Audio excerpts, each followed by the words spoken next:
Okay, so if we could get settled back in for our final panel for today, Friday, we want to move right into it. Okay, we're adjusting the temperature in here. I know it's getting a little hot. So without further ado, Professor Devon Carbado.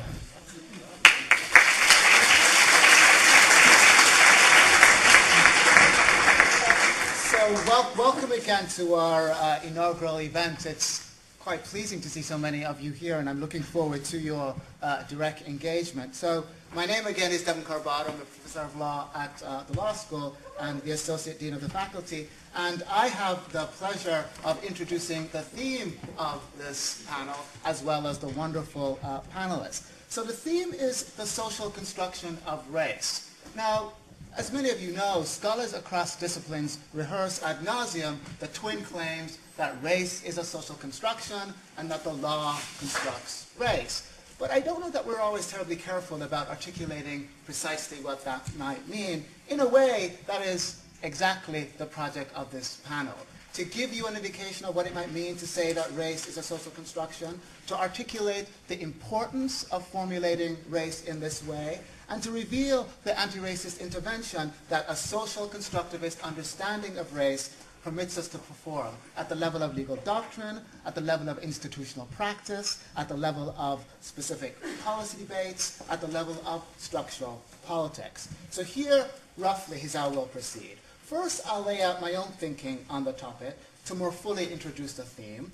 Then I'll introduce a very distinguished guest who will also riff on the subject. And finally, I'll ask a few questions and open it up for your direct engagement. Now, as a point of departure, I thought I might situate our discussion of the social construction of race in the political domain, and more particularly still in the domain of electoral politics. So as a predicate to that, let me share with you the following three quotes. Quote one is from Langston Hughes. The mountain standing in the way of any true Negro art in America is this urge within the race towards whiteness, the desire to pour our racial individuality into the mold of American standardization, to be as little Negro and as much American as possible. The old subconscious white is best runs through the Philadelphia Negro woman's mind. She doesn't care for the Winant Reese portraits because they are too Negro. Quote two, from Dinesh D'Souza. It's sort of weird, I suppose, to pair these two, but you'll indulge the pairing. For generations, blacks have attempted to straighten their hair, lighten their skin, and pass for white. But what blacks need to do is act white. Quote three, so now we get to politics in a very direct way, from Barack Obama. Black children can't achieve unless we raise their expectations and turn off the television sets and eradicate the slander that says a black youth with a book is acting white. So each of the preceding quotes, it seems to me, invites us to ask at least the following two questions. What does it mean to be too Negro, assuming we still circulate that term? What does it mean to act white? Though generally these terms are rarely openly discussed, Senator Barack Obama's ascendance to the forefront of American politics have inserted them into the public domain. Questions have been asked by the civil rights lobby, in quote, about his authenticity as a black man. Though he's certainly not the first black candidate to run for president, Obama's ancestry and personal history have delivered the issue of racial identity to a position of uncommon prominence. And the question being asked is not simply about whether he is black, but about whether he is black enough. So according to Deborah Dickerson, Obama is, quote unquote, as black as circumstances allow. We can query what those circumstances might be. For Brent Staples, however, Obama is unequivocally a member of the black community, a community which, according to Staples, has traditionally welcomed any person with any amount of African ancestry. Indeed, African Americans are sometimes critical of people like Tiger Woods, who they claim insufficiently identify with their blackness. For Staples, then, it's sort of inexplicable that some members of the black community would denounce Obama for his lack of blackness. Now, Staples is right, it seems to me, to question whether some African Americans are over-policing the borders of blackness, deciding who is black and who isn't, but working alongside the question of whether Obama is black enough from a black community perspective is whether, from a white community perspective, he is not too black, or whether he is, quote-unquote, just white black. In other words, white people too are experiencing Obama in terms of his racial salience or quote-unquote degrees of blackness. His racial standing as a black person is being evaluated by both of these communities alike.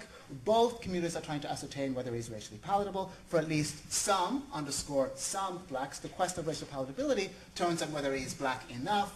For at least some, underscore some whites, the question is whether he is too black. In both instances, Obama remains black. No one refers to him as white, as far as I can tell. The issue is whether he is perceived to be at the core or at the periphery of his racial identity. Now, the problem of Senator Obama's blackness and racial salience more generally resonates in other arenas for thinking about race, and certainly the workplace. In this context as well, a person's racial identity is being examined in terms of whether or not it is true race or not race enough. For the most part, our discussions about race do not take this into account. And this relates, I want to suggest, to how we might think about the social construction of race. So what I thought I might do very quickly then is introduce a very simple model for thinking about the social construction of race and link that model to racial discrimination and then show a clip from Saturday Night Live before opening it up to the panelists. So the first thing to note about the social construction of race model is that race is not yet there.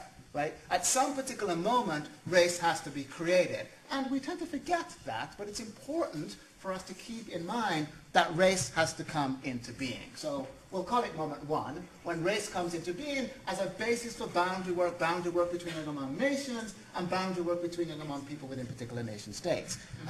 Point two will say they are involved the delineation of racial categories. Here I simply have three, black, white, and yellow. You'll indulge those terminologies or put them in scare quotes. Clearly these do not exhaust the racial categories, but there are ones that have some social cognizability.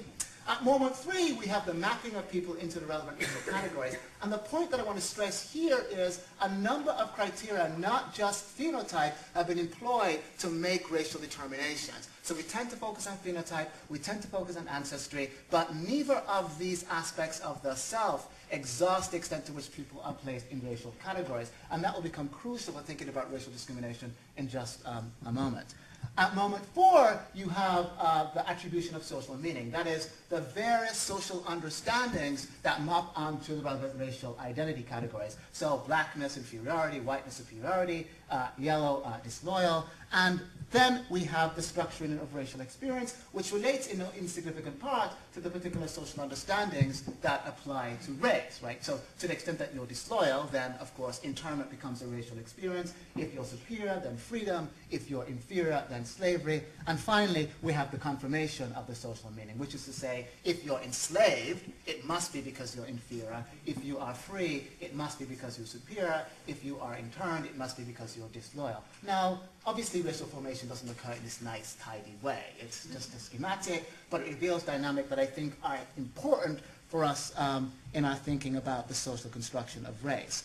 So the question is then, how do we move from race to racism? Well, in thinking about race, again, I've suggested that we pay attention to phenotype and ancestry. Everyone, I think, knows that, and everyone knows, therefore, that in thinking about discrimination on the basis of race, we pay attention to phenotype and ancestry.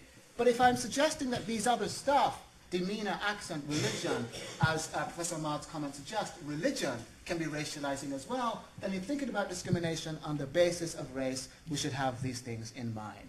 And that's the basic point that I think I want to suggest.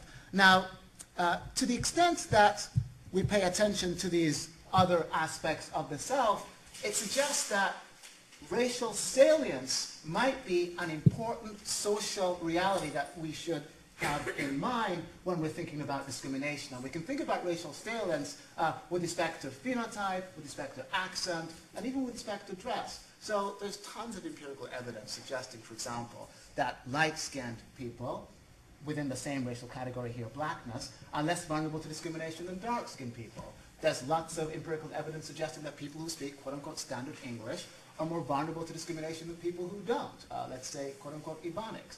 And there's information, empirical information, suggesting that if I walk into a department store in my suit, I'm less vulnerable to discrimination than if I wear quote-unquote hip-hop attire. Right? So all of this suggests then that in thinking about the social construction of race, we should have a view towards intra-group differences and not just intergroup differences. And the following clip from Saturday Night Live, I think, helps to make this point perhaps better than I have. It's a clip again about Barack Obama, and it's about the extent to which American society thinks differently about black people as a function of whether or not they're perceived to be at the core, fundamentally black, or at the periphery, just quasi-black of the racial identity.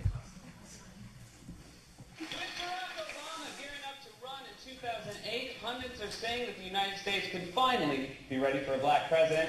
Here to comment are two former presidential candidates, Jesse Jackson and Al Sharpton.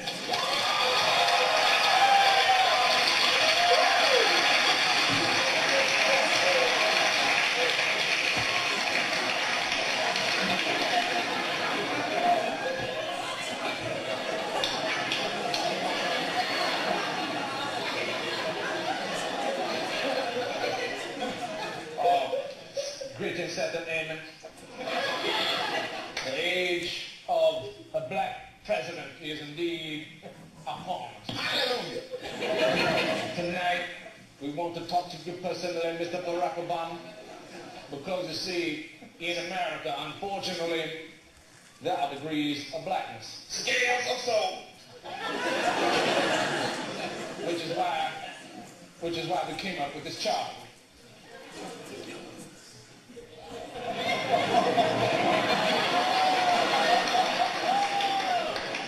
It's our blackness scale, measuring degrees of blackness in the eyes of others, i.e. white people.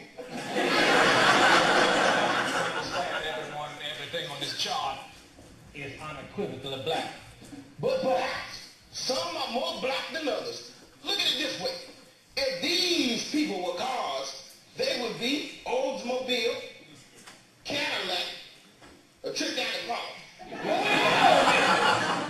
Cream in your coffee, straight black, with a shot Hennessy. We are all delicious hot beverages.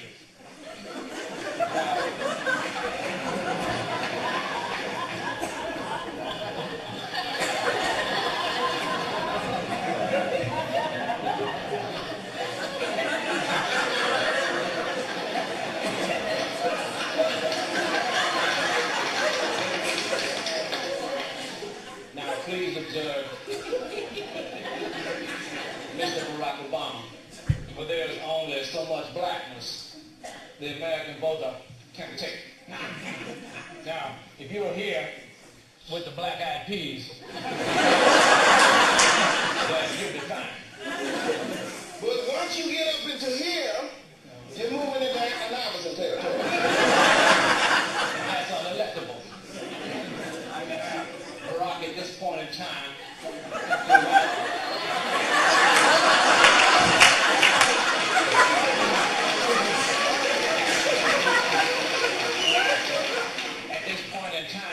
you're right about here, above Will Smith, but just below Bill Clinton. This could change as the American people get to know you better. For example, you were raised by a single mother and your grandparents. Move it up.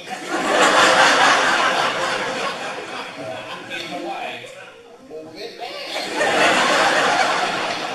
You have an African name, Barack. Move it up. But in high school, you went by Daria. Move it down.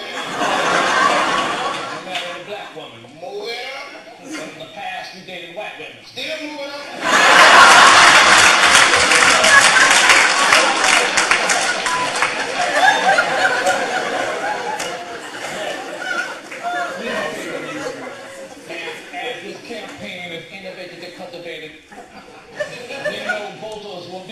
Motivated to finally elect you the first black president of the United States of America. All right, so you get the general idea, I think. So I just want to end with this. In the context of thinking about gender discrimination everyone understands that taking intergroup distinction matters. Indeed, we have the language. We think about sex and we think about gender, and the line between the two we articulate in terms of performance. So we know that the question of whether or not a woman is feminine or not shapes of vulnerability to discrimination. In thinking about race, we have this very status phenotypic conception in mind. We don't take account of performative dynamics. We don't take account of the extent to which people might be differently situated within their racial group as a function of performance. And in this respect, we don't fully embrace the idea of race as a social construction. But let me stop and introduce our panelists who will continue to riff on this theme, albeit from various perspectives. So Professor Daria Roithmayr is a professor of law at USC, and I'm delighted that she has decided to leave Illinois and join us in Los Angeles. She teaches and writes in the area of critical race theory and comparative law, focusing on the area of structural racial inequality in the US and South Africa. Her interdisciplinary work draws from complex systems theory, antitrust, law and economics, sociology, history, and a range of other areas. She'll speak to us today about the lock-in model of discrimination. We also have joining us Professor Howard Winant, who is professor of sociology at our sister school at UC Santa Barbara. He has written numerous articles on issues relating to race, politics, and discrimination, including The New Politics of Race, Globalism, Difference, and Justice, The World is a Ghetto, Race and Democracy Since World War II, Racial Conditions, Politics Theory Comparisons, and of course, Racial Formation. Mari Matsuda joins us from Georgetown University Law Center. She is an important figure in the critical race theory movement, and indeed it's fair to say that she helped to found it. She has been an instrumental voice, has written numerous articles on constitutional law, jurisprudential issues, including hate speech, affirmative action, and feminist theory. Her books include Called from Within, Words That Wound, and We Won't Go Back, Making a Case for Affirmative Action. Please join me in welcoming each of the following panelists.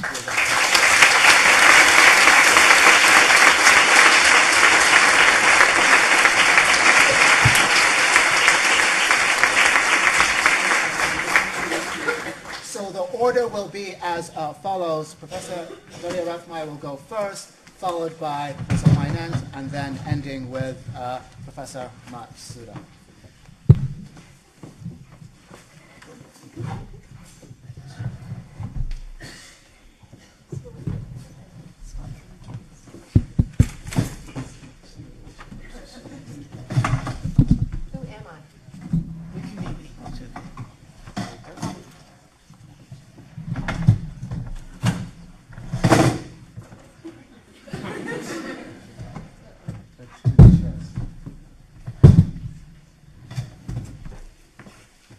Hello.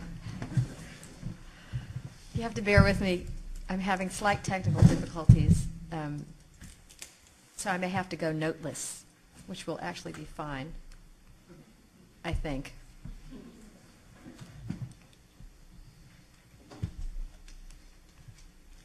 We're currently in a debate at my law school about whether to ban laptops in the classroom. I'm going to ban them, actually. This is partly and why. my students say that they don't know how to do notes any other way. Yeah. I sat in on a class where they banned them, and it was fine. Okay, so I'm going to have to go noteless because it keeps wanting to shut down. I'm going to talk a little bit about something called the lock-in model of inequality. And before I do that, I want to foreground the description of this model by making a couple of points that link this somewhat unlinkable topic to the notion of social construction and the social construction of race in particular.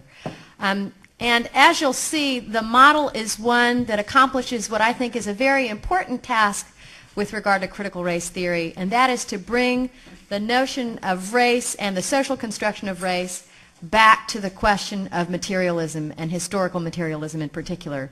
But lest you think I am old-fashioned and out of date, as the term historical materialism might suggest, I want to additionally suggest that bringing the question of race back to materialism must acknowledge also the very dynamic nature of the connection between material inequality and race, and in doing so make two important and related points. One is the notion that things could have been different. In complex systems theory, we call this path dependence.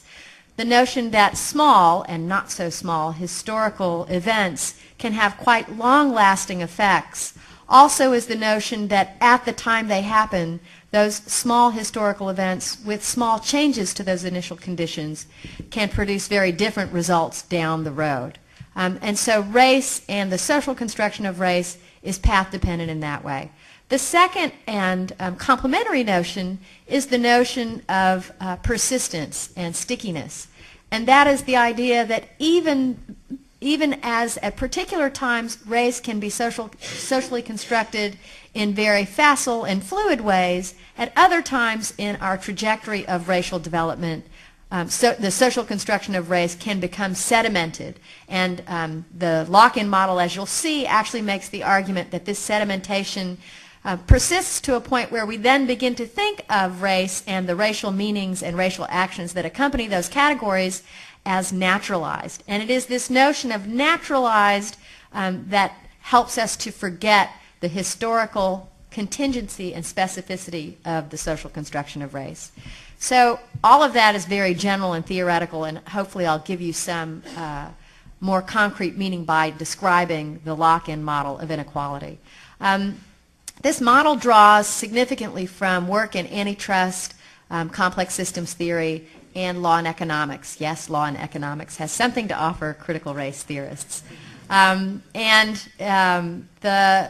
work draws on, in particular, a prototypical example of persistent market monopoly. The analogy in general is that persistent racial inequality is very much like persistent market monopoly. And the prototype here is, of course, Microsoft. Many commentators will argue that Microsoft is an example of a monopoly in which the monopolist engaged in bad behavior and then stopped. But the early first mover advantage that it gained in that anti-competitive conduct became self-reinforcing over time to a point where competitors could no longer catch up. And the analogy is given a little bit more detail in discussing the kind of self-reinforcing relationship that made this possible. In the context of Microsoft, the key relationship was between authors of software and consumers who bought operating systems. So the people who wrote software obviously wanted to write software that appealed and could be sold to the widest range of consumers. And consumers in turn wanted to buy an operating system that gave them access to the widest range of software. So each increase in consumers produced an increase in software authors, and in turn each increase in software authors would produce an increase in consumers. As a result, when Microsoft engaged in its initial bad behavior, illegal licenses, tying, bundling, etc., that early advantage that they gained became self-reinforcing over time, even in the absence of continuing bad behavior by Microsoft and even in the absence of continuing innovation. Microsoft's advantage then reached a point where competitors couldn't catch up without perhaps dismantling Microsoft, and we then say that the advantage became locked in a structural way. So you can see where the analogy hopefully is going to go with regard to racial inequality. So the lock-in model proceeds through 3 steps. The first step is early bad or anti-competitive behavior. And here I talk a lot about the concept of racial cartels, homeowners associations, real estate boards, unions, school boards, parent-teacher associations, all of whom coordinated to anti-competitively exclude communities of color from key markets, labor markets, employment markets, education markets, political markets, using many of the same anti-competitive strategies that you see market monopolies using, up to and including violence. I'm working on a book on this project, and in the chapter that deals with racial cartels, I talk about the way in which racial identity performs a very important role with regard to these racial cartels. Law and economics folks want to know how cartels persist over time because there's always the incentive to defect. Why do, for example, real estate brokers refuse to sell across racial lines when there is a profit to be made? And same goes for homeowners. And the answer, I think, is in racial identity. First, the notion that other members of the group will sanction you if you violate group norms, but perhaps more importantly, certainly for the law and economics crowd, is the notion of internal policing, the way in which belonging to a group and embracing a particular social identity will allow the individual cartel member to do their own policing without imposing that cost on other members. So the shame and guilt that Rose Helper reports in her survey of real estate brokers, the shame and guilt that the real estate brokers felt at the idea of actually selling across racial lines, and conversely the self-esteem that brokers or homeowners felt in complying with group norms, did a lot of supplementary work in terms of social incentives to make those racial cartels effective.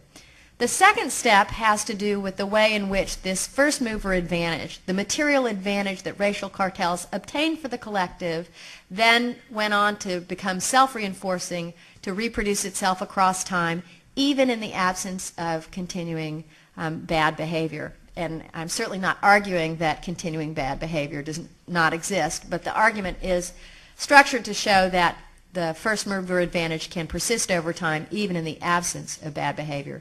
And this happens through key feedback loops or structural processes, many of which are ostensibly race neutral, that reproduce this early advantage. And the example that I want to talk about here has to do with what many scholars call neighborhood effects. The idea that where one lives determines future wealth, and the way in which that relationship between where one lives and one's future wealth looks very much like the relationship between software authors and software consumers. So if one lives in the best neighborhoods, usually meaning with a group of people who are have concentrated wealth, who can fund public school systems, and who can use their contacts, professional contacts, to provide job referrals for other members of the neighborhood, produces people in the neighborhood in future generations who enjoy higher wealth. Conversely, those who live in segregated neighborhoods where there are concentrations of poor people who cannot fund public school systems to the same degree and who cannot provide the same sorts of social referrals or professional referrals for high-wage jobs, produces a spiral of deteriorating wealth. And the neighborhood effects associated with segregated neighborhoods and conversely wealth neighborhoods are well documented in the empirical research. There are a range of other self-reinforcing feedback loops, including merit criteria and the intragenerational transmission of wealth, the idea that for relatively wealthier white families, you're more likely to get help with college tuition or a down payment on the house. But the idea here, again, is this notion of self-reinforcing processes that reproduce the early advantage over time. And again, here it is important not to understate the importance of the self-reinforcing process and the way it relates to the earlier bad behavior. And that is to say that even in the absence of continuing bad behavior, if we were to believe that the period of Jim Crow ended with the enactment of the Civil Rights Act, this early advantage accrued over generations before would continue to reproduce itself structurally even in the absence of continuing discrimination. And then the third idea in the lock-in model is this notion that absent massive government intervention, the first mover advantage may have become so structurally embedded that it is now impossible to dismantle those structural feedback loops and to provide competitors with an active chance of competition because of these self-reinforcing processes. And here I draw a lot on the notion of critical thresholds and what's called in the literature the big push in international development literature. And the idea here is that because these processes are nonlinear, there are critical thresholds above which you will see growth, you will actually see the addition of wealth in a neighborhood, but below which the neighborhood will become so isolated from, for example, high-wage employment or from well-financed education that they descend into what I call the death spiral, drawing on figure skating analogy, where the downward spiral of the cycle actually leads to diminished growth.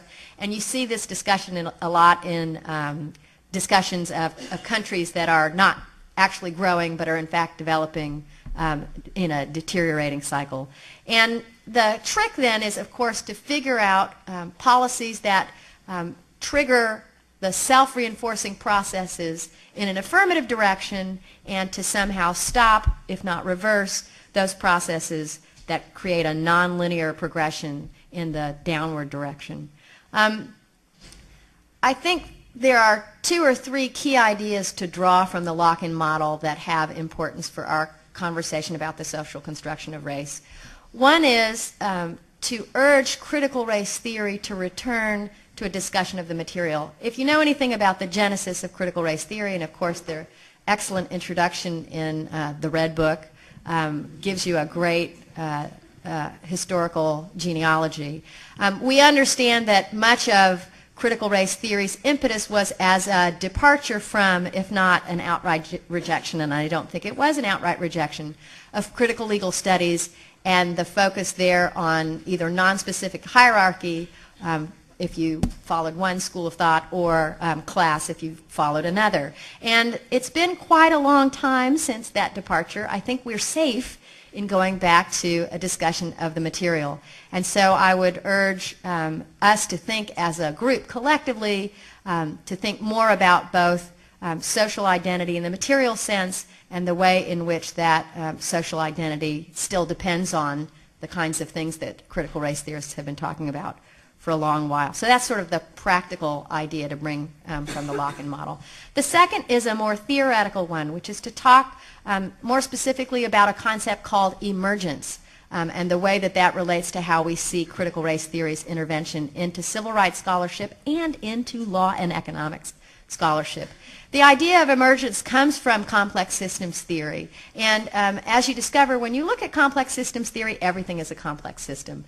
So cells are complex systems, star systems are complex systems, ant colonies are complex systems.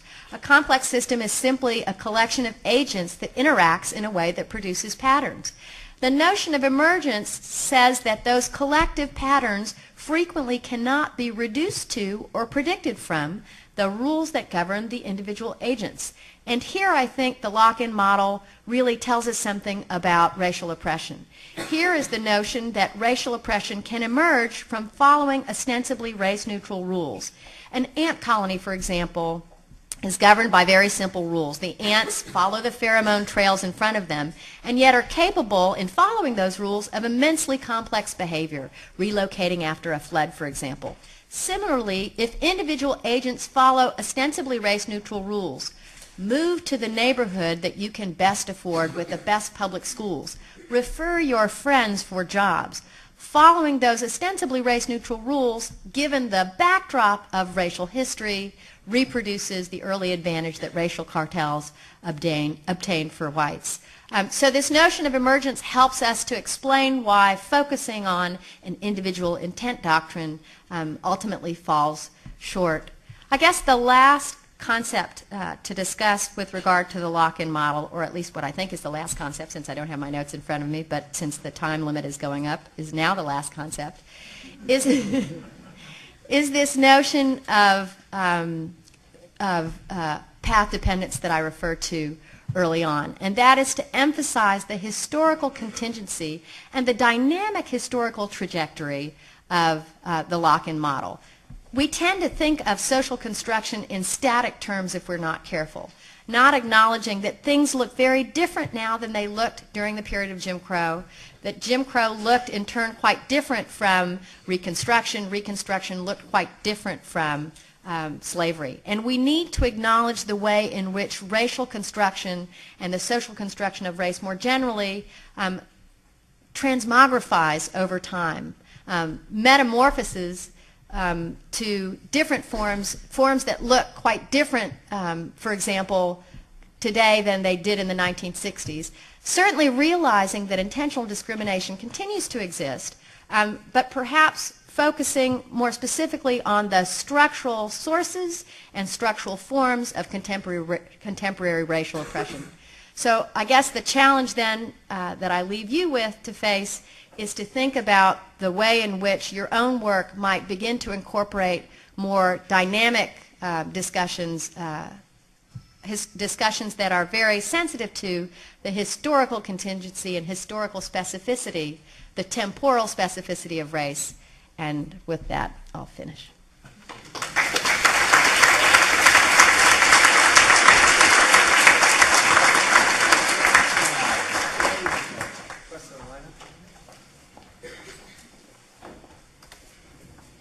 Thank you. Thank you, Devon. I didn't know if I was going next or not.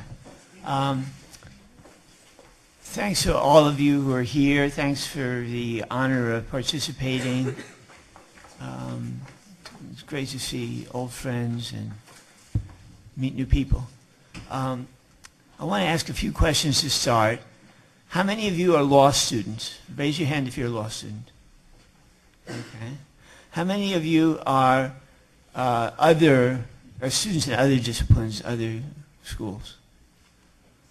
That's the same number. Okay, interesting. Because I'm interested in this across the disciplines, mapping the movement across the disciplines, and I'm really thrilled that critical race theory, sort of here in this capital, is one of its key headquarters, is addressing a range of issues that I see as having been in large measure, not entirely, and of course these boundaries don't really exist. There's tremendous overlap and tremendous dialogue always. But these issues, I think, in many ways have been explored more fully perhaps outside legal scholarship and more in social science, humanities, history, and so on. I'm also extremely pleased that we're up here, we are, and I think everyone here is involved in this, we're up here talking about racial theory. I think racial theory remains something kind of mysterious in a lot of ways and open in a tremendous amount of ways, as Daria has just illustrated, open to a vast range of approaches. The ubiquity of race is, I guess, what I'm getting at, and the centrality of race as a socio-historical phenomenon. In my work, and I think this is what Devon really expects me to talk about, so I'll just do something quick about this. I mean, it's really important. I have to cover this base. You know, this racial formation approach that Michael Omi and I just developed and continue to try to work with theorized the social construction of race as an intersection of what we call racial projects, which is really an overdetermined or kind of piling up, so to speak, of what is in practice a nearly infinite set of social interactions that take all sorts of different forms. That go from what have been called signifying acts in sort of in a symbolic interactionist literature, racial discourse of various kinds, racial representations, the recognition of racial commonality and difference. On the one hand, a sort of experiential dimension, the micro level, and then on the other side, at the macro level, these projects also, maybe this is the main way we think of them, as race-based social structures, organizational practices, and institutional arrangements. So that's a more macro level. So our effort was to try to link these two dimensions, representation and structure, something like that, signification and structure. And it's a notable fact, race is not the only thing that operates this way, but it is perhaps the most core case, the most central case of a social distinction, a social category that operates this way, that is at the intersection of identity and social structure. The crossroads, so to speak. So thus we argued, Michael Omi and I argued, no organization could carry out a socially significant act, say handing down a judicial decision or engaging in some form of political mobilization, without simultaneously signifying upon race, either explicitly or implicitly, discussing it, interpreting it, locating it vis-a-vis its actions, or ignoring it, which is also a form of signification, pronouncing upon its meaning, etc. And the reverse was also true, that no racial discourse can take place without having institutional and organizational dimensions. If it's claimed, for example, that race is a thing of the past, a non-scientific concept, etc., as in so-called colorblind discourse today, this has the institutional consequence of ratifying past practices of racial injustice and racial inequality. There's a fairly straightforward connection there. And I can give many other examples of that, including progressive examples of signifying upon race or attempting to challenge existing structures of racism and therefore rethinking institutions or rethinking interpretations. The interaction of those two things, that's what I'm trying to get at. Now, finally, what we suggested, this is the overdetermination part, I guess, is that today, and maybe since the birth of the nation, so to speak, we in the U.S. have been immersed in these kind of racial formation projects. I mean, think about the university. The university has always had ethnic studies. It's not something that got invented in 1969. I mean, it was there in 1840 when Samuel Morton was stuffing skulls with linseeds or whatever, those millet seeds or whatever they were. I mean, the ethnic studies for a long time was a conversation among white people in universities, but that doesn't mean it wasn't there. There's always been racial formation. There's always been a sort of a huge aggregation, an ongoing dynamic aggregation, intersection, conflict system in which the popular meaning of race, the common sense of race, and so on, was a kind of a vector sum outcome, a kind of unstable equilibrium, as Gramsci talks about the life of the state. He talks about the life of the state as the formation and overcoming of unstable equilibria.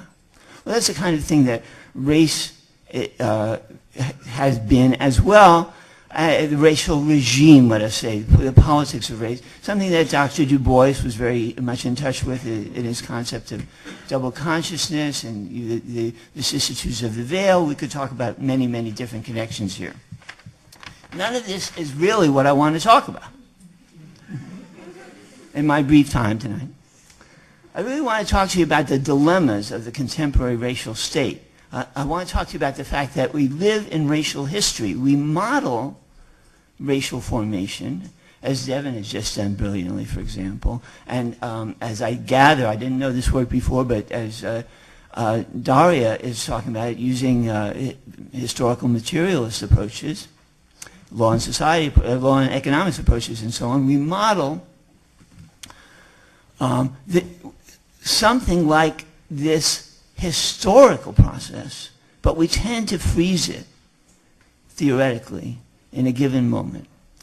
It's much more interesting, in my view. That's very interesting. We need those models. We need the theorization that's happening there. By no means am I sneezing at this modeling. But I think what we really need to remember over and over, and this comes out in your talk, so nothing I'm saying means that I'm critical of what's gone before. What we need to remember is that we live in racial history, that and that we can theorize the trajectory of racial politics over time using these kinds of building blocks, let us say, or different approaches. And I would add many other approaches. Cheryl Harris's whiteness as property approach, for example, the intersectionality approach of that Kim, yeah, she's sitting there. It has been the leader of it. Many other people have been involved in all this stuff, of course. So if we live in racial history, we can develop a concept that I'm actually pillaging this concept from none other than Gunnar Myrdal, this idea of cumulative and cyclical development. And I think this has a lot of overlap with this lock-in deal that we're getting from Daria. The idea that what we think of as structural racism, for example, obviously has a tremendous cumulative side. It's striking how there's these cycles and so many different, think of nativism, cycles of nativism. Think of cycles on a global scale. We were talking about Brazil earlier. Think about cycles on a global scale of decolonization. The decolonization that happened on a world scale, which is a major racial event, after World War II and culminated in the 1960s, was preceded by a whole other major wave of decolonization in the late 19th century. How much work has gone into comparing 19th century Latin American, for example, decolonization, and 20th century African, Asian decolonization, obviously some Latin America there too, and so on. Consider the racial component in both of these, in each one of these cycles, how abolition was central to winning national liberation for, say, Bolivar. He started out as a Creole slave owner. The Peninsulares, the Spanish, were manumitting their slaves to create their army. They didn't have that many Spaniards in Venezuela, or what was then Venezuela. So he had to move towards abolitionism. He took refuge in Haiti, things like that. And consider the centrality of race in the decolonization struggles of the 20th century.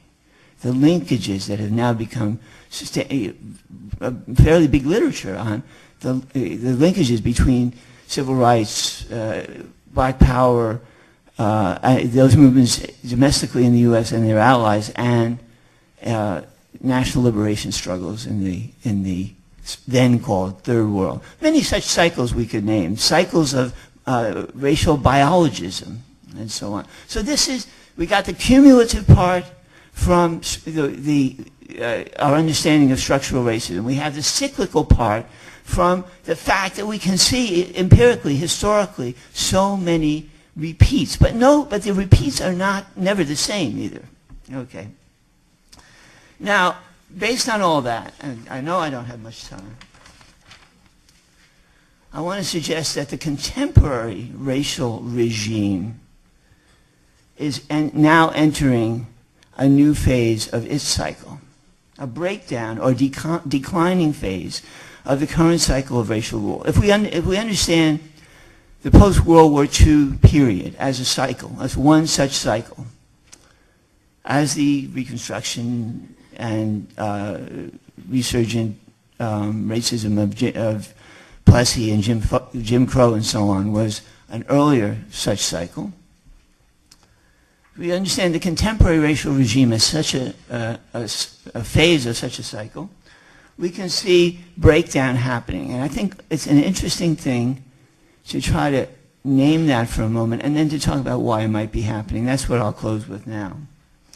Opposition and crisis have emerged throughout the system. It's not very coherent yet, not very organized yet, but it's quite notable. The earlier phase of this cycle was the transition from racial domination to racial hegemony, the transition from segregation to some kind of quote-unquote moderate incorporation, and the rise of the colorblind or neoconservative ideology as a chief explanatory framework with which the earlier upsurge of democratic racial movements for inclusion, anti-despotic, anti-racist movements, the civil rights movement and its many allies and its many tactical allies even. That was the earlier phase. Its incorporation with real concessions. Again, Gramsci would say, many others would say, political theorists would say, you cannot have hegemony by fooling the people, by offering merely symbolic or merely duping folks. You have to make real concessions. The only thing is, you want to keep those concessions, Gramsci says, from reaching the essential. We could talk about what that essential is. I think, again, we're getting some good information from my co-panelists on this, from Munir and so on as well. But it's not working. It's not working. Gotcha. Opposition and crisis have emerged throughout the system in the simultaneous burgeoning and ineffectiveness of the simultaneously burgeoning and ineffective repressive apparatus. In the failure of civil rights policies, very failure of civil rights policies themselves, their abandonment by courts and jurisprudence, their abandonment in school districts and so on, to the failure of these policies themselves to deliver economic and political resources beyond a certain point to those whom they were meant to benefit. In that failure, we see a crisis because it undermines the legitimacy of the quote-unquote colorblind, etc. model. In the miserable failure of imperial practices, always racially premised, and in the growing anxieties and uncertainties about the demographic composition of the United States itself, about immigration, about the death of Anglo-conformities. See Huntington or Victor Davis Hanson on these matters. About the onset, already a fact in California, of majority-minority societies, majority-minority polities. What does that mean? I ask students, I go around, I ask audience when I give talks, is the United States a white man's country? Oh, a white man's. Man is important too, but let's say white country for right now. And the students of color, faculty of color in my audiences, scratching their heads. How can I even ask that? It's so obviously a white country, right? And, you know, progressive white people. On the other hand, if we believe that the society, that any polity is an imagined community, if we believe that there are any democratic rights, I don't know, Munir, if we believe that movements matter and challenge matters, if we believe that we can trust the judgment and the action, the decisions of ordinary people who navigate raciality in their everyday lives and are not, it's not going on above their heads. It's part of their identity making, as I've said. If we can believe these things, then I think that calls into question at least the permanence or the unquestionability of this idea. It's a white man's country. It's a white country. So I think there's a tension there, really important tension. Democracy versus despotism, that's the tension there. As Munir tells us much more eloquently than I could. So in this situation, how do we understand this breakdown? How can we think this breakdown of the current cycle of racial formation, racial processes, racial politics, and how can we act to accelerate that breakdown, to challenge more effectively the colorblind ideology and so on? I think one thing about understanding it is that, granted, our opposition isn't that together. We have serious opposition. It's not that together yet. But we should notice the extent to which the system contradicts itself. We should notice the extent to which the racial regime continues to default, so to speak, to racial protocols in conflict situations. Both at home and abroad, the contemporary U.S. state must violate its own racial norms, i.e. colorblindness, right? Must violate them in practice in ever increasing and ever more public ways. Now, once we recognize this, I want to just say one other thing quickly about colorblindness. This may not be a popular thing to say. Colorblindness, I hate the term, of course. My colleague, Frances Winant Twine, is using the term racial aversion as an alternative meme for that term. Racial aversion, colorblindness, it's not only being violated in practice, but it used to be our movement thing, right? I mean, it used to be an anti-segregation phase of the system, a progressive demand. If it's now been taken over by the neocons and the right, become a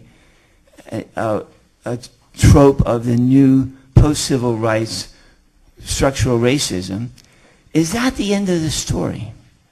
Or is there a possibility that a second appropriation, a reappropriation, so to speak, could happen? I think, I don't have the time to talk about this now, but it may come up in questions. I think there are concrete ways, numerous ways we can rethink racial aversion, colorblindness, in a progressive fashion. And this is by no means to argue that we should not be mobilized in an anti-racist way, obviously, and by no means to argue that we should repudiate forms of nationalism or something like that. In no way do I take that position, but I still think there's room for rethinking the hated term colorblindness, using a radical pragmatist approach and recognizing that we can trust people to go deeper into their own experience and to rely on their own, again, self-reflective action. That was the Dewey phrase for this. Their own self-reflective action to navigate racial politics and to mobilize in new and creative ways. In fact, I think it's already happening. We don't have to tell them to do it. We just have to learn what they're doing already. The ball is in our court. Thank you.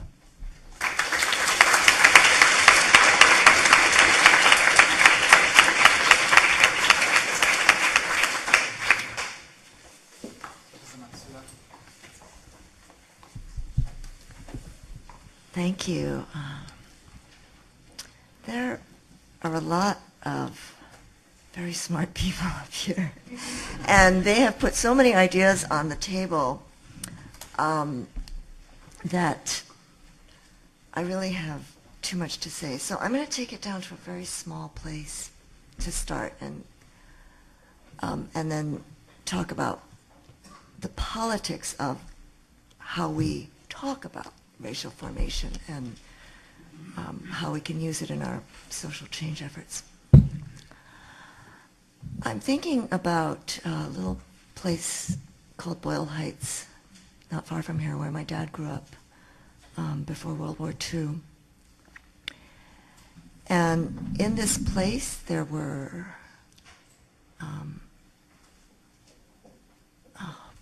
probably 30, 40 different languages spoken.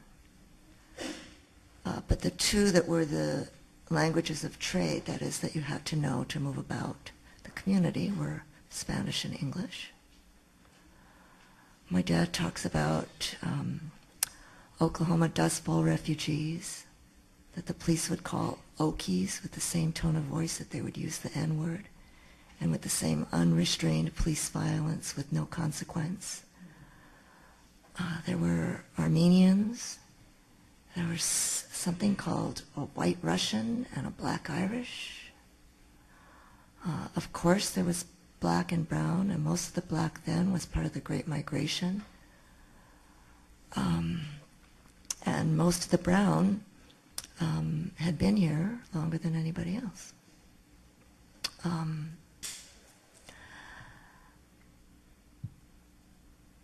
One of the things that I take away from that picture is that you don't need race in the sense that Professor Carbado had in his first items, the physiognomy, hardwired stuff.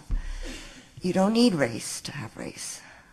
that all of the stuff he called performative is mostly what's used to construct us into these various categories. But the more important thing that I take away in remembering the story of this community, and that was a community of multiple diasporas, is that they were formed by unequal distributions of power, by deliberate displacement, including planned starvation, genocide, and moving people out of the way so that others could take what they had.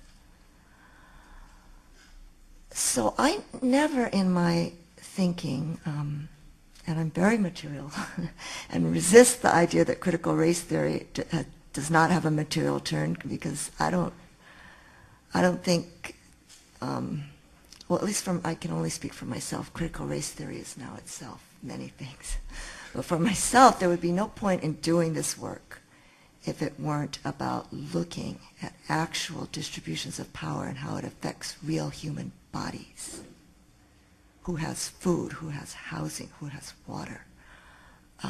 The political economy that goes along with racial formation is always what has drawn me to critical race theory, and I think that's definitional of what it means to do critical race theory, because we're about power. That is, we're about understanding race as a power distribution. And sometimes we call it white supremacy. And I don't want to retreat from using words like that. Now, I find that my students think of organizing around racial formation as kind of old school. And they like to do deconstruction. They also don't call themselves feminists. Just the other day, interestingly enough, in response to an assigned reading, Cho and Wesley, which was about combining theory and practice, my student says, Professor Matsuda, I want to talk about Janet Halley and the deconstruction of identity. I just think we shouldn't be frozen into these formations. And another student chimed in, I check that box black, but I don't feel comfortable with that because, half my relatives are West Indian, and there really is no place that really describes who I am. And these are really smart students. They are theoretically so sophisticated. And they like deconstruction because it's smart. So any identity, any project, any structure you give them, they can take apart and re-perform. And that's all very fine. But I said to them, when Amadou Diallo was taking his wallet out, he didn't get to say to the cops, can you hold on a little bit? I would like to deconstruct my identity.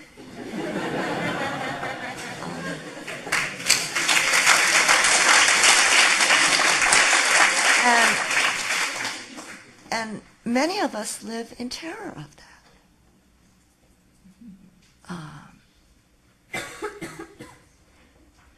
So, I want to acknowledge the power in the idea of the performative and the idea of claiming our own configurations of whatever it is we want to be.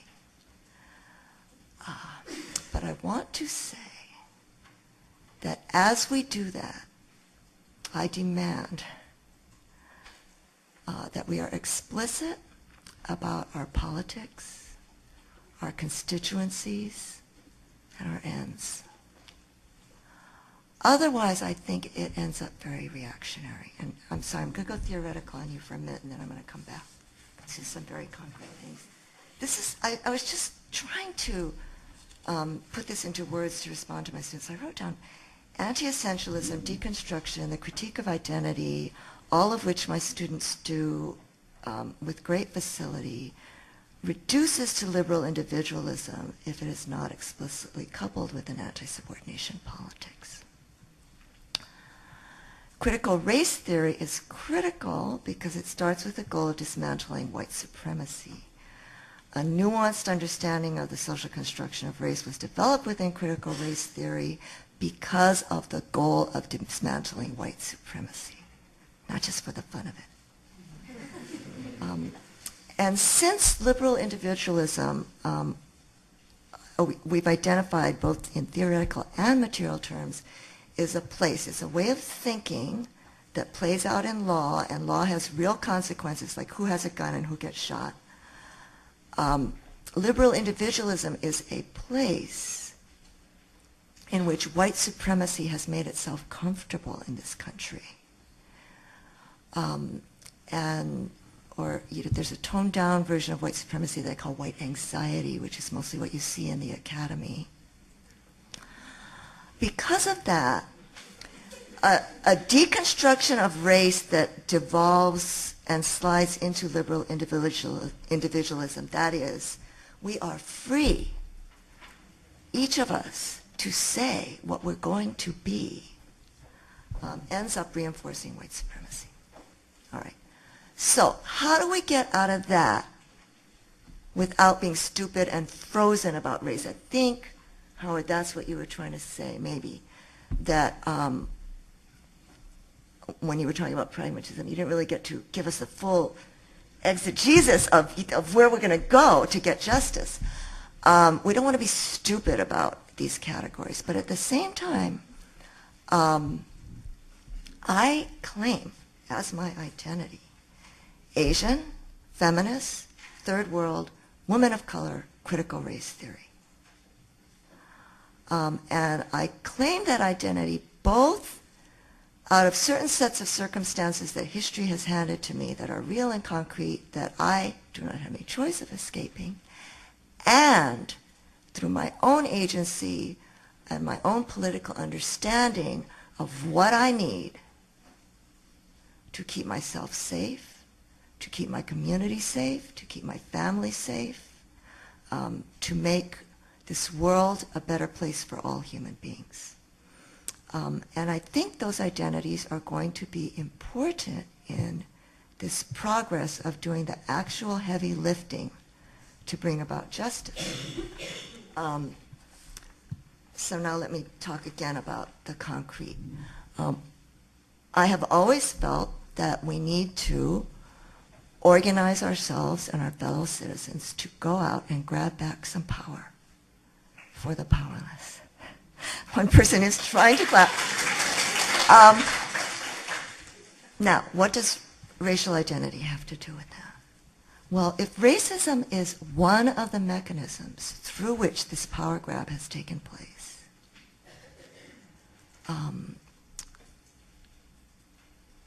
redefining Black or Asian or Chicano or whatever way in which racism is coming at you, to give it power, dignity, and community around which to struggle against racism, to dismantle it so that it can't be used as this wedge for this whole big power grab,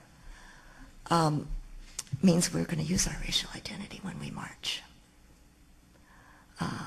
When my Black students marched around the Justice Department, held up their wallets and said, "It's a wallet, not a gun," as Black people, as Black young people, that was an important thing to do. I could have held up my wallet, but it wouldn't have had the same political force. They needed to do it. They needed to be there. And I needed to be there as an ally.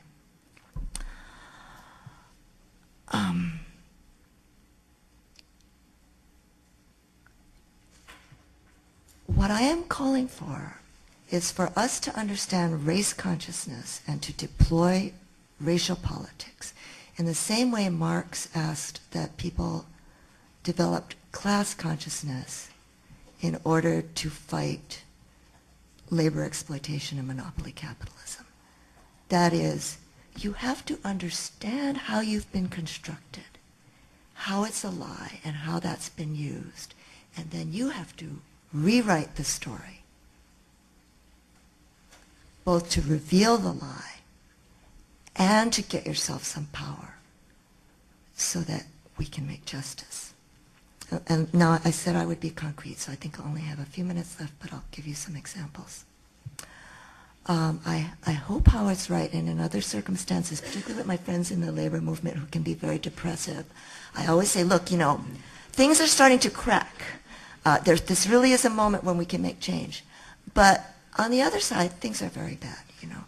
Wealth concentration domestically has never been greater. Internationally, it has never been greater. The rich are getting richer, they're concentrating their wealth, they are literally strip mining the earth and figuratively strip mining the lives and livelihood, just sucking it out of people all over the planet to concentrate that wealth. Now, what has facilitated that? Law has facilitated that. Deregulation has facilitated that. Taking down trade barriers before we put in any kind of guarantees to protect health, safety, welfare, living wage, labor protections, women's rights, you name it. No human rights or human needs on the table, which is going to take down any barriers to the flow of capital so that we can amass this huge monopolization of wealth at a greater level. And people are bleeding to facilitate that process. Children are going hungry. AIDS is spreading so fast that you just can't imagine the destruction we are going to see. All of this was planned. And racism was deployed to grease the skids of that. When Ronald Reagan came in, he said we are going to reduce the taxes of the rich, deregulate businesses, and cut social services across the board. And they used the image of the welfare queen to do that.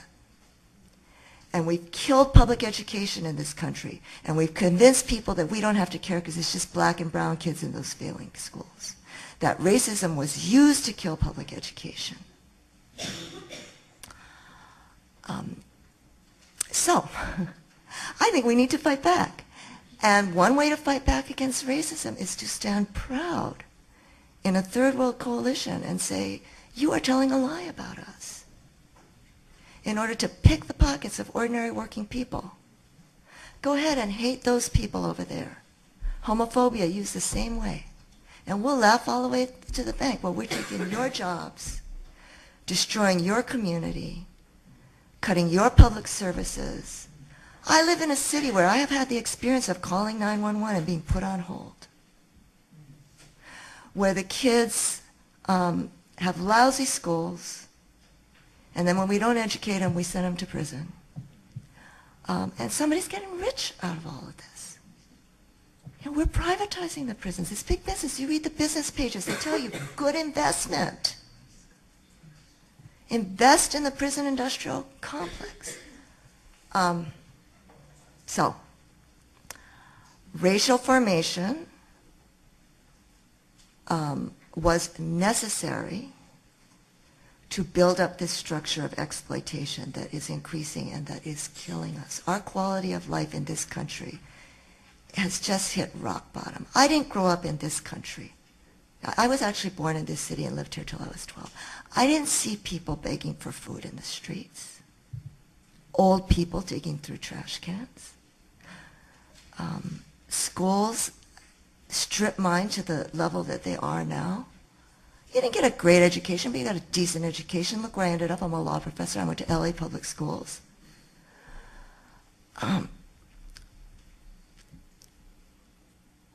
We have let things collapse to an unacceptable point. And if you think it's bad here, you know that in the rest of the world, and primarily in the countries where most of the people are black and brown, not exclusively, but primarily, you follow that AIDS map.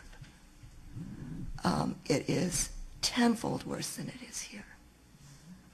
Talking about just water. How are we going to get water today? Now, when the absence of water erupts into warfare, what do we say? Oh, well, those people, they have these tribal identities and they don't know how to get along. I am asking you to be distrustful of that language, to recognize racism when you see it, to fight racism not just because it's racist and it hurts people of color, but that it has been a major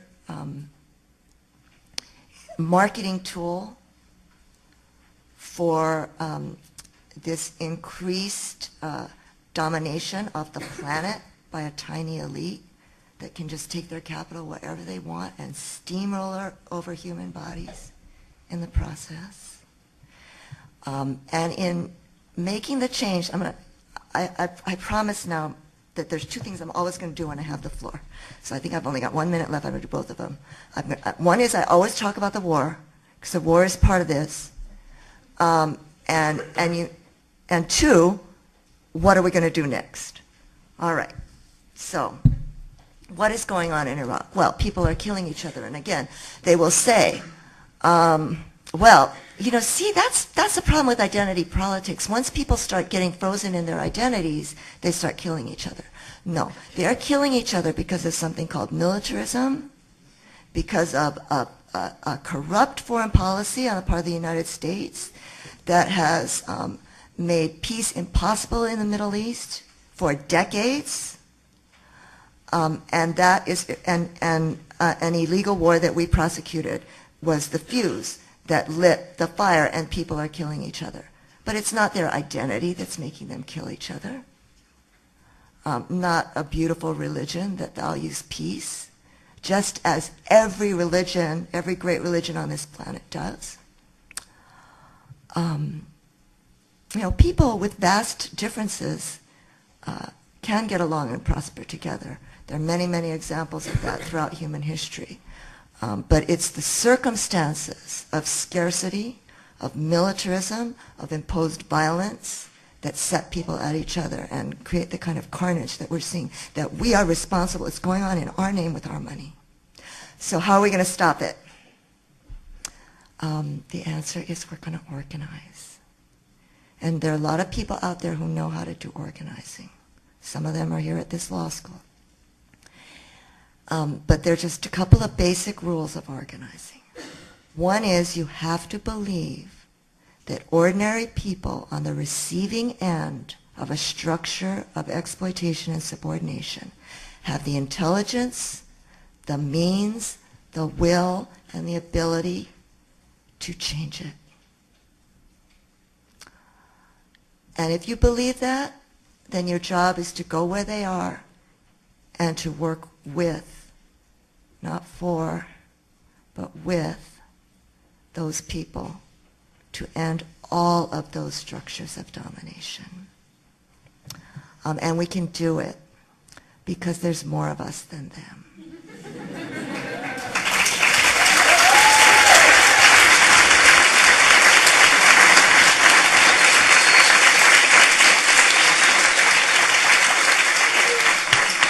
Thank you. All right, so we should provide you with an opportunity to engage the panelists for how long? For half an hour? Okay, great. So if you could use the two mics at the end. I'm going to actually ask Professor Ahmad to actually join the panelists as well, because presumably people have questions for him. So please feel free to come forward and engage the panelists as you see fit. As people are getting situated, I will just start off with at least a couple of questions. One question is for Professor Roithmayr, and it has to do with this question of material conditions and what you might mean by that. I think Professor Matsuda suggested that the question of a departure from material conditions is one that can be contestable. So I'd like to hear you say something more about what you mean by the material conditions. And Professor Ahmad, you suggested in thinking about citizenship that the right to have rights is important. I wonder if you would think about that as a necessary but insufficient condition for citizenship. So why don't we just start there? And again, I'm hoping that others might have questions for the panelists. I was looking at Munir hoping he would go first, but he seems to be avoiding my gaze. So this is a vexed question, and of course I intentionally overstate the contrast between critical race theory before and critical race theory after the material turn, mostly for dramatic effect, and I can see it's succeeded in that way. Certainly critical race theory has always been about, as Professor Matsuda so eloquently describes, power and the distributions of power and the effect of those distributions on people's bodies. I suppose part of my call to return to the material is the sense that fewer and fewer critical race theory scholars are devoting their attention to the problems that plague poor communities of color, namely segregation, residential segregation of both the neighborhoods and schools. I think when it comes to the criminal justice system and prisons, we've done a better job of remaining faithful to the original material impulses that motivated much of the beginning of critical race theory. But when it comes to those two particular problems, I want to urge us to think both more theoretically but more urgently about addressing those and not leave them behind as remnants of our civil rights past. Devon, I agree that Arendt's formulation of citizenship as the right to have rights, I think is necessary but insufficient. I mean, I would invoke Linda Bosniak's typology about citizenship, and she talks about these multiple dimensions of citizenship, one of which is political, and I would frame Arendt's as essentially a kind of a political form of citizenship. It has to do with whether you have rights or not. But there's legal citizenship. Are you formally a citizen in the eyes of the state? Do you have the papers and the rights and privileges that go along with it? There's cultural citizenship, and there's a kind of social or affective citizenship. Do you have the effective bonds between one another that really don't depend upon the state giving you a piece of paper? I mean, certainly that's what we see in immigrant communities throughout the United States today. There are effective ties, there are effective ties where we don't really have to inquire into whether someone is a citizen or a non-citizen, if they're a non-citizen, whether they're documented or undocumented, because what matters is to what extent they're part of the texture of the community. I think the reason that I focus in on this notion of right to have rights is because part of what I feel like I've seen at Guantanamo that I've never seen before is so clear a confrontation with the state. In many ways, I think that I have, I fell under the sway of Foucault and thought, oh, it's not really about the state, it's about decentralized power and this and that. And it is about that, but it also is about the state that has guns. And sometimes the state holds guns up against people's heads. And that barest of materialities, I think I've come to understand in a way that I never did before. So when Arendt was writing, I mean, she was writing about totalitarianism, and she was writing, when she came up with this formulation of the right to have rights, she was talking specifically about stateless people in the aftermath of, or during and in the aftermath of World War II. Those are extreme circumstances, but I guess I deliberately invoke that here because I think that we are in a moment of extreme circumstances, and we have tended to forget, I think, how much on a daily basis humanity actually is put on the line, and that I don't use the language of dehumanization lightly. I think that is literally what is going on. It's not just going on at Guantanamo. I think it is, in fact, part and parcel of what the Racist Project is with all communities of color. And so, when Aren or Agamben are talking about bare life, they really are talking about this membrane, this finest of membranes that separates us just from a glob of breathing cells and then someone who actually has humanity. I think that that's what's on the line in Guantanamo. I think it's what's on the line in Los Angeles and really across the country, in the world.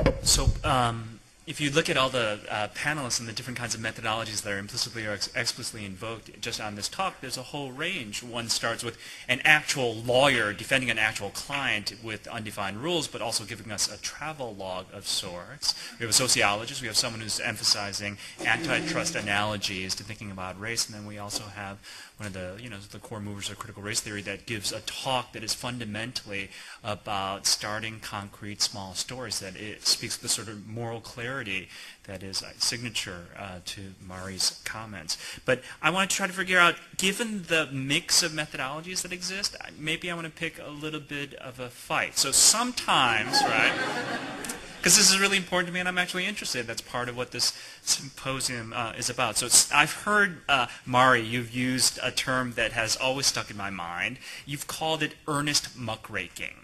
There was someone who gave a talk, I think it was about some aspect of the war on terror, and he was sort of a liberal saying kind of good things about, I think it was private contracting in war or something like that at a Georgetown talk. And nonetheless, you asked, it sounds like earnest muckraking, and this is what I remember, but what you don't get is that it's really not about hustling up some few more facts or showing a little bit more. We all know what the deal is, and the deal is it's fundamentally about power, about right and wrong. We know what the deal is, and it's not about, again, disclosing a little bit more information that changes things. So if that insight has power, and if you see that in the language of certain critical race conversations or legal conversations, I wonder if you have that same feeling on, for example, I'm just picking one, if you have the same feeling when you see Daria talking about obviously material things that are important, but then borrowing the language of law and economics and systems theory to try to explain why lock-in happens. When you hear theories like positive feedback loops or interconnection requirements to break network effects, do you think, useful insights, new sets of tools and methodologies for me to understand the problem of race, or do you think that's just earnest muckraking to try to give and paper over what we already know through a vernacular that seems to have traction in a law and economics imperial world? And I don't mean just Daria. I could probably do this with each of them, but I don't want to, but I want, and it's in part because I would suspect you would say the exact same thing to me if you say it to her. So that's why I'm curious. Yeah, that's good. Did I say that to that guy's face? What? I told that to him. Yes. I said his work was earnest. Oh dear. But in the tone that made it all so sincere and respectful.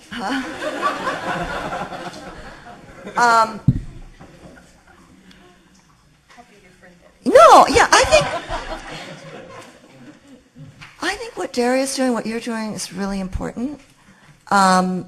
My emphasis would be different because I do think that talking about, well, we can bring Howard into this too. You talked about cumulative effects and cycles, and Daria's talking about lock-in, and you're talking about implicit bias, among many other brilliant things that Professor Kong does. And I want to come back to power. Because I think there is a lock-in effect, certainly, in all these insights from law and economics, all are there. But the fact remains that some people are really winning in this. And they are the ones who go to Congress and get everything their way. So they deregulate banking. And then they don't want to lend money to me. I pay my bills. They look for people who can't pay their bills and lend them money. And then what do? Then they go to Congress and they rewrite the bankruptcy law. All right? So I just see, yeah, there's some lock-in, there's some wealth, there's some stuff that happened with the robber barons, and there's stuff that happened around World War II, and certainly residential segregation is important, the effects that has, that continues, and I am working on public education, so I certainly see the interplay between segregation and education. But at the same time, every day in the city where I live, the pigs that feed at the trough are at Congress dictating legislation. They are writing it and handing it and getting it written. And none of us, the guys that are passing it don't even read it. And certainly none of us who are affected,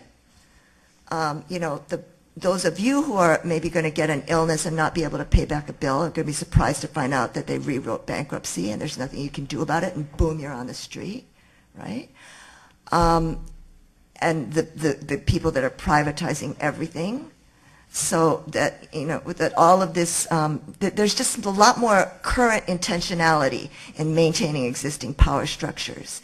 And every time people act like they're surprised, you are going to hear me saying, oh, really? What that guy said on the radio was shocking to you. That's interesting. And now he's fired, so it's better. Oh, good. I want to ask about real power distributions. But it is important to have the on-the-ground facts. And I think what Howard is saying, that, we really can map out the topography of how race has been used and altered, and that's important. We've got to know that. And I'm just saying, and as we know it, we also have to understand that there are some people out there that are gunning for us, and we got to fight back without guns. And that means we've got to have organized people power. So Ernest Muckrae modified. I think Daria will call. Well, the only thing I'll say, I plead guilty to everything that Mari's implicitly accused me of, which is not emphasizing current intentionality enough.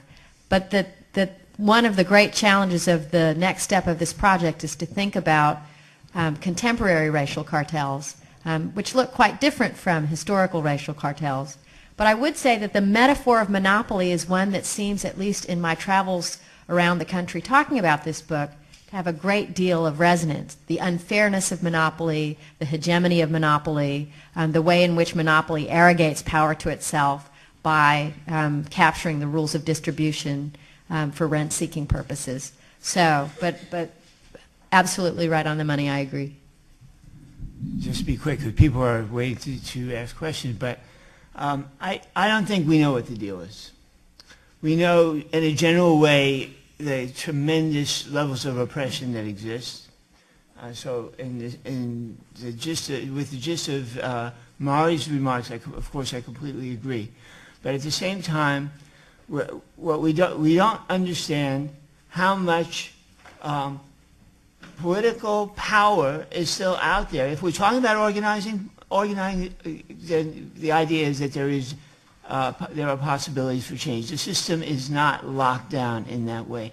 And if you consider the amazing contradictions under which we all live in this country, racial contradictions that we live in this country every day, where the official ideology is that race is a thing of the past, and the practical reality is that every moment of our day and everything we see, whether we're conscious of it or not, race is operating to structure our lives, our society, our polity, our economy, our culture, etc.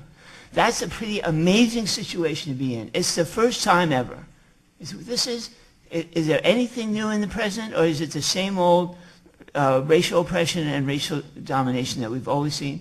There's something new, I think. And that something new is that the official politics, the regime, has officially changed sides. Officially, not in terms of its practice. In terms of its practice, it works much better. Honey works much better than vinegar. It works much better to say, well, we're post-racial, we're colorblind, and so on and so forth. But the fact that they have done that, this has never happened in the half a millennium history of race before. Never. And that means we don't know what the deal is on a whole lot of levels. And it means we have tremendous opportunities, political opportunities, that didn't exist before. I mean, we have this mass immigrants' rights movement. No one predicted that. That never could have happened 10 years ago. Can you imagine such a thing having happened 20 years ago, 50 years ago? There was mass deportations during the 30s of Latinos. Who cares if they're citizens or not? This is a new situation. I don't mean to, sound like a mad optimist or something like that, but I resist this idea that everything is locked down, and not your lockdown, that locked in is right, I think. That there's no hope, or that we have to go. I know you're not saying that either. You're saying we have to organize. I'm with you on that, but there's a lot more political possibility than we tend to recognize. That's my main point here. My question is for Munir. When do you suppose this government thought in its collective consciousness that they could better well defeat terrorism if they Sovietize itself? And what I mean by that, putting people in prison without charge, without access to lawyers or family members, in foreign jails here, not just American citizens, but citizens of other countries. Because it seems to me the same arguments that American presidents and secretaries of state used to make to Soviet foreign ministers and Soviet premiers for many years, is that, well, at least here in America, we don't hold people against their will. We don't torture. We don't do this. We don't do that. They were saying it was happening in the Soviet Union. And it's kind of funny when you think about it. There's just the exact same things that they're doing now. When do you think that happened? Do you think that was, they sat down the night after September 11th and said, well, I guess the best way to fight terrorism is that we do these things. I mean, when do you think that came about? Well, one of the fascinating things is to look at State Department human rights reports on every other country in the world, which always are criticizing countries for using military commissions, for example, because they're deemed to have insufficient judicial independence, because there isn't fair access to the evidence, because people don't have access to their lawyers, because there's a presumption that military commissions don't provide the level of justice that an ordinary justice system should.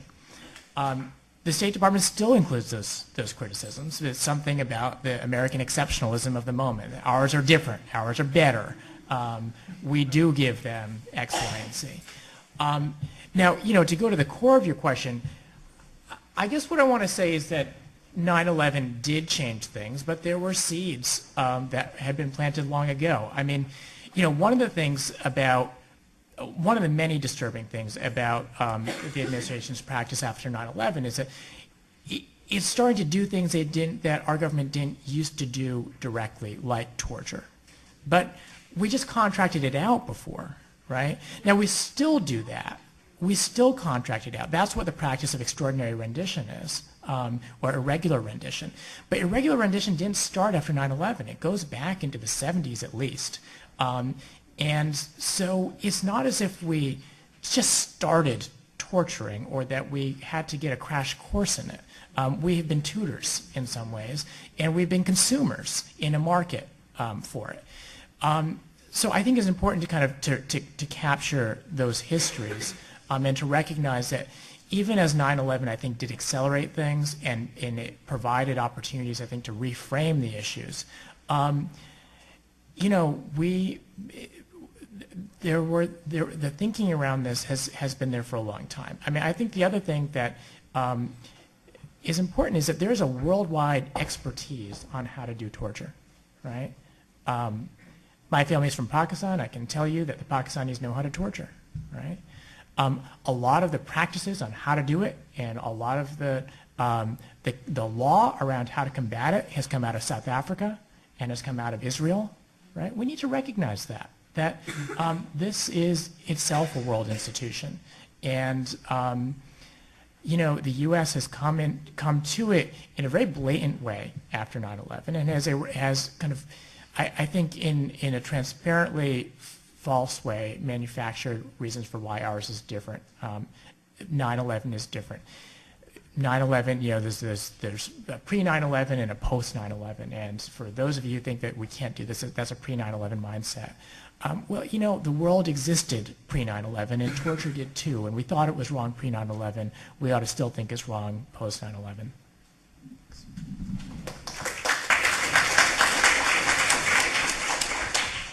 Hi, my question is for Professor Matsuda. I just wanted to go back to your comments about deconstruction and about the performative nature of identity and its dangers in terms of just becoming sort of a liberalism type of maneuver. And one of the things I sort of discuss with people when these issues come up is the difference between race as performance, race as sort of a politically chosen category for activism, and race as perceived. And I think there's room for all three, and from what I hear from you is that you want to stress the perceived one. That's the one that gets Amadou Diallo shot, right, when he's holding a wallet. And race is a political category, and you want your students to recognize those categories and work for positive social change from those categories.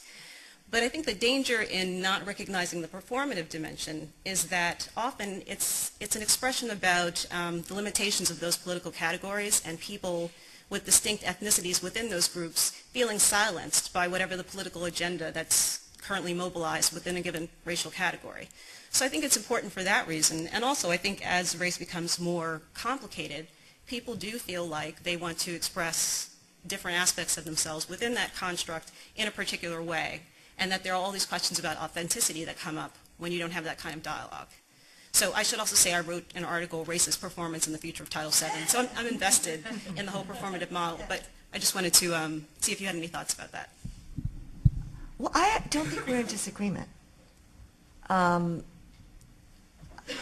think it's great to be deconstructive and performative and creative and to have multiple identities, as we all do, and to acknowledge them. But I just want it grounded in a politics and have some knowledge about consequences. So for instance, in my family, which is a multiracial family, when we're deciding how to mark the census, we're thinking about the politics. How is this going to be deployed? In a city where they're basically evicting black people from the city. So to me, it's not just self-expression. Well, I want to be this box today. It's, no, how is this going to be used against my people? And that's going to help me decide which identity I take. As we were kind of moving on, I realized it was when I was claiming identities, I forgot to claim Uchinanchu, which is Okinawan, if you're going to break Asian down into its little constitutive parts. But for purposes of some of my piecework, that's my identity, because Okinawa is a military-occupied land, and right now they're paving over the coral reef and killing the dugong, which is an endangered, lovable sea mammal. And for that purpose, I'm Uchinanchu. And I don't see that as an inconsistency. And, in intersectional analysis, we've had to say that when somebody's identity is being repressed by the group, allegedly for purposes of group political success, say homophobia within an ethnic community, we're going to challenge that, because that is about reinforcing domination, not dismantling it. So I ask a very simple and age-old question in social change movements: which side are you on? Yeah, it's And just then that when the students perform say that, away. when students say that to you, I think the response to them is that they're confused. Like, what you're also interested in is their political activism and the categories that they're willing to claim for those purposes, and they can express all they want to, right, and perform their identities in the ways that they want to, but the political aspect of it remains significant and remains an important site. And just a quick addition here. I mean, I think, thinking about performance in terms of self-agency and expression is certainly helpful, and we should do, but it's important to remember that there isn't a divide necessarily between perceptions of race and performative identity. To put it another way, in thinking about how identity is constituted, there are aspects of the self that are expressed. Phenotype is an expressive identity, just as accent, language, demeanor are racially communicated. So quite apart from whether or not someone is intended to present or perform, they're being read, they're being perceived in that way. So it's important that we not talk about performance identity just in terms of sort of agency and decisions that people are consciously making about that, even though that's a dimension. Hi, this is actually an argument that I have with other like-minded education activists like myself. And something that a number of us have been discussing is, does the law still recognize de facto segregation in community planning or public education as an actionable item, number one? And given the ample evidence that school funding falls along racial lines, especially in California, is there a case? Is there an argument? Not after San Antonio versus Rodriguez, no. The law doesn't recognize what is now called societal discrimination. That's off the table, certainly with this court, but even courts before it. And they've also gutted Title VI as a private cause of action after Sandoval, so the law doesn't look like a really useful ally right now for people in public education. But we can change it.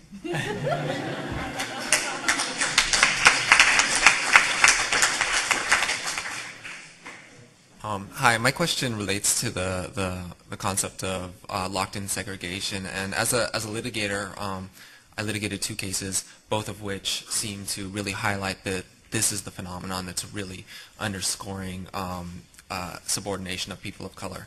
One was a vote dilution case, where the at-large system diluted Latino voting strength. The second was city lines, also an ostensibly neutral practice that ended up cutting Latinos out of the political space. We were lucky they were both in California, so we both had causes of action that allowed us to bring cases based on disparate impact. But I had a couple questions, and that's I definitely see that the fact that there's now a reliance on ostensibly neutral practices to maintain patterns of discrimination. But one of the arguments that we were facing is that this really kind of radically reactionary colorblindness forbade any consideration of race being taken into account, even in enacting any law or any remedial structure. And so to me, it seemed like the court is trying to constitutionally extract itself from kind of mediating this difference in much the same way that the Keynesian state has now subtracted itself from mediating the underlying social difference. To me, this raised really troubling implications for the use of law in the future if this becomes kind of the real constitutional limitation, and I was wondering what the panelists kind of thought about that.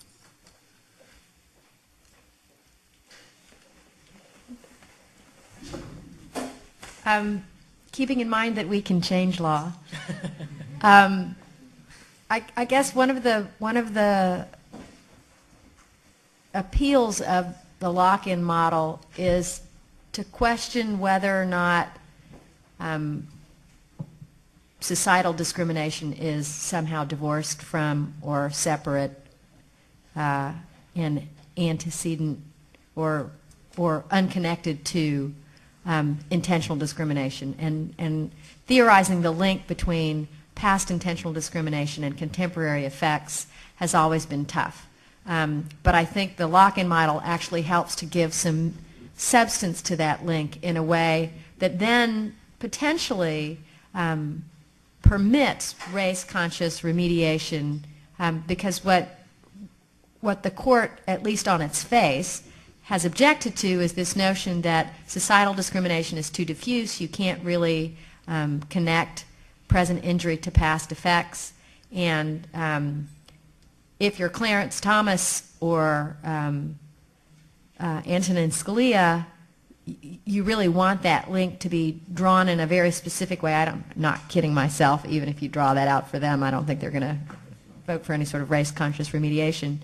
But what you see the court talking a lot about is the danger of over-inclusiveness that is a product of this diffuse link between past conduct and present disparity.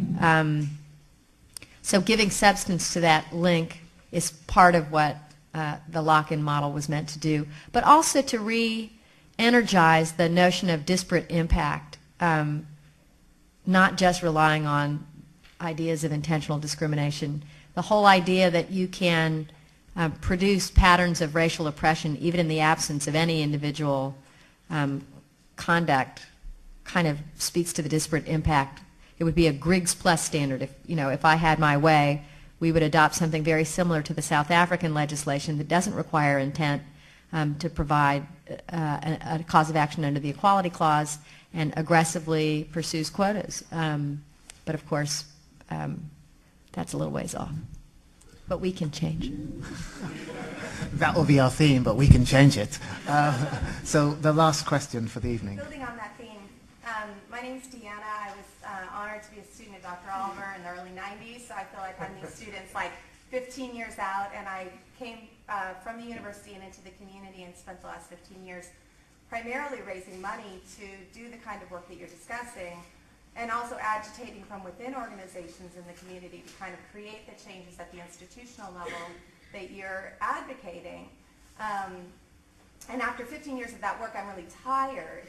And what I found is that the norms are shifting kind of in the other direction, and that the institutions that we might have turned to do the consciousness raising work in the community have also norm shifted. So I work for an organization now called Coro, which for the last 50 years has done leadership training. And as you look at our curriculum, it hasn't changed in 50 years. It doesn't have the benefit of the discussion that we're having today and kind of the enlightenment that we have in the critical race studies program and in this movement. And so I have an application question, which is how does the movement, which is now kind of coming into itself in the university, translate into the work that's being done in the community, and particularly the work that I'm doing, which is around community planning and development, which is such a critical issue right now as communities are displaced at a very rapid pace. And I need your help. The map is not the territory. The map is not the territory.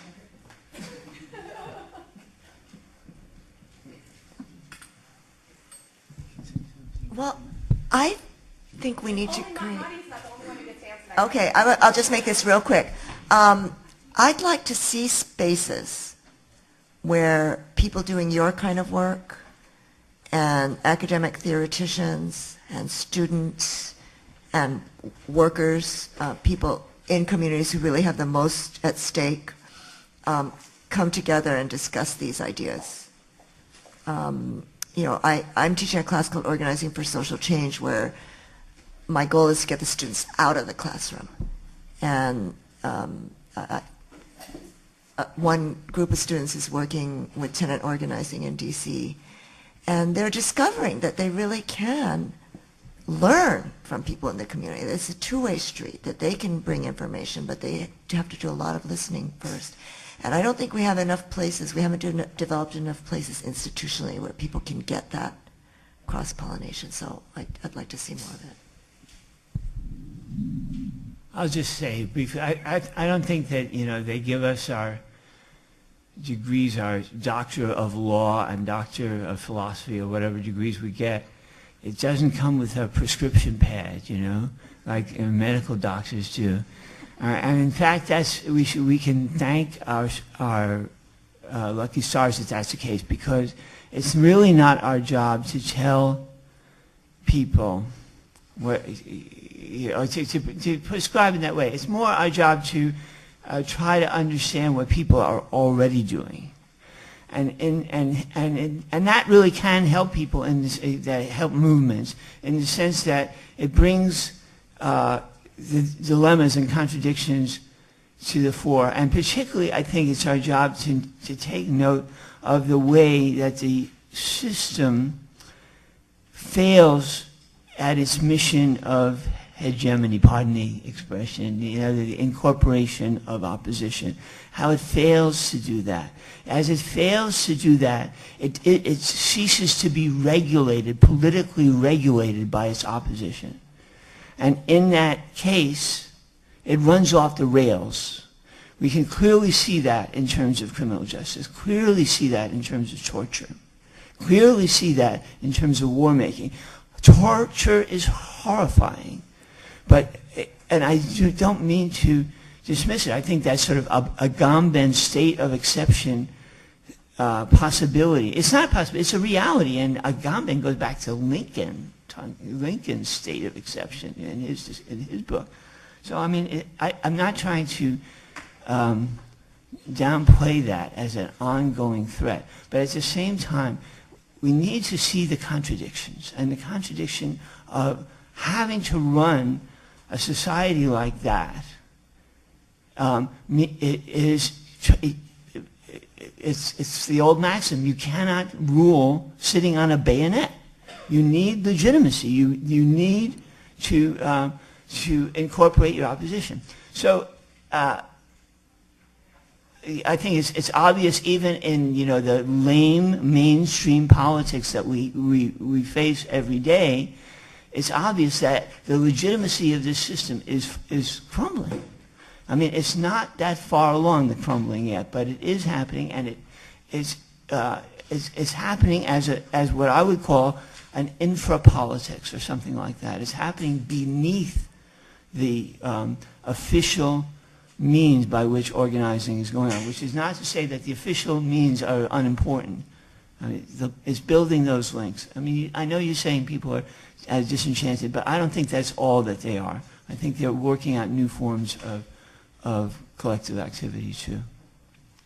I would make one really practical suggestion, and that is get in touch with John Powell at the Kirwan Institute. They're doing amazing work that brings together academics, community planners, activists in the community, and the website alone, let alone a visit there or some correspondence with them, would probably do more good than anything I have to suggest. And we happen to have the co-founders of the African American Policy Forum here as well, Luke Harris and Kimberly Crenshaw, both of whom have been doing a lot of precisely this kind of cross-sectoral work, engaging community activists, lawyers, and academics across disciplinary boundaries. And I'm sure we'll hear a little bit more from Kim about that tomorrow. Please join me, though, in thanking the panelists.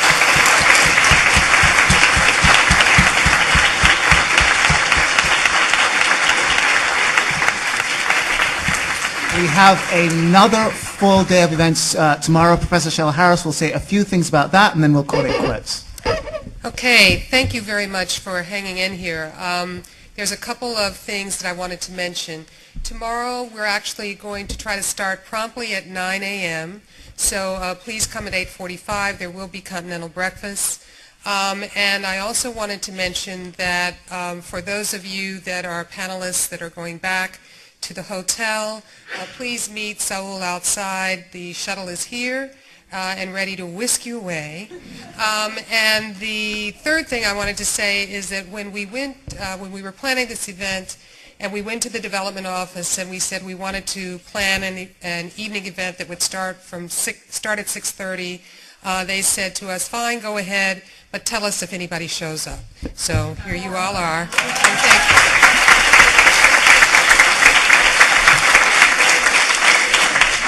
Hey, we'll see you in the morning, like 12 hours from now.